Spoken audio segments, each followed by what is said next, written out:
የሰው ልጅ በሙሉ ኢግኖር ማድረግ ተገቢ አይሆንም ነው። ስለዚህ ወደ ዋነኛው ነጥብ ልመለስልሽ። እንግዲህ የቤተ ክርስቲያን አንድነት ይከፈላል ብለው ለሚያቀርቡት ነገር በእውነት የቤተ ክርስቲያን አንድነት ይከፍላል ወይ? ይሄ ጥያቄ እንዲያውም የቤተ ክርስቲያን አንድነት አያጸናም ወይ? ቀደም እንዳልኩሽ ቤተ ክርስቲያን ካላቸው ባህሪያት ውስጥ አንዱ ቤተ ክርስቲያን አንዲት ናት።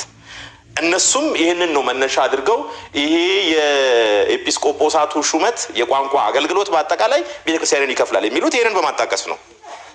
ግን ደግሞ የቤተ ክርስቲያን አንድነት በዶግማዋ ነው እንጂ በቋንቋዋ አይደለም የሚገለጸው፣ በአስተምህሯ ነው፣ በምትከተለው መርህ ነው፣ ወይም በመንፈሳዊ ህይወታችን ነው የቤተ ክርስቲያን አንድነት የሚገለጸው።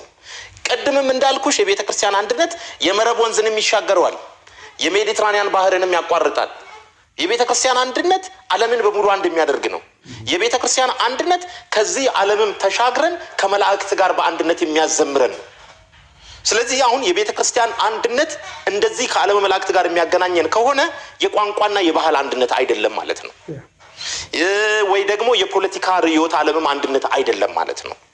አሁን ስህተቱ እዚህ ጋር ነው የሚመነጨው። በቋንቋ ማገልገል ቤተ ክርስቲያንን ይከፍላል ብሎ የሚያስብ ካለ እንዴ መንፈስ ቅዱስ ነው እኮ በአንድ ጊዜ ለሐዋርያት 71 ቋንቋ እንዲገለጥላቸው አድርጎ በ72 ቋንቋ በዓለም ደረጃ እንዲሰሙ ያደረገው። ስለዚህ መንፈስ ቅዱስ ቤተ ክርስቲያን እንድትከፈል ይፈልጋል ማለት ነው። ከመንፈስ ቅዱስ በላይ ቤተ ክርስቲያንን አንድ የሚያደርግ ማን አለ? ስለዚህ መንፈስ ቅዱስ የፈቀደልን ቤተ ክርስቲያንን አንድ ለማድረግ ብዙ ቋንቋ ተጠቅሞ በብዙ ባህል ውስጥ ክሮስ ማድረግን ነው መንፈስ ቅዱስ የፈቀደልን። አንዱ ይሄ ነው። ቤተ ክርስቲያን በሁሉ ቋንቋ ብታገለግል ኖሮ ኢትዮጵያ ከዚህ በላይ አንድ መሆን ትችል ነበር፣ በነገራችን ላይ ማለት ነው። የሁሉም ብሔር ብሔረሰብ ባህል ማዳመጥ ብትችል ኖሮ ከሁሉም ጋር መሆኗን በተጨባጭ ቀደም ያልኩሽ ሐዋርያዊትና ኩላዊት የምለው የቤተ ክርስቲያን ማንነት በተጨባጭ ኢትዮጵያ ላይ ተገልጦ ቢሆን ኢትዮጵያ አሁን ላለው ትርምስ ባልተጋለጠች ነበረ።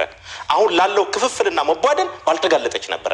የተሻለ የምንሰማማበት የተሻለ የምንዋደድበትን አይነት ሀገር እንፈጥር ነበረ።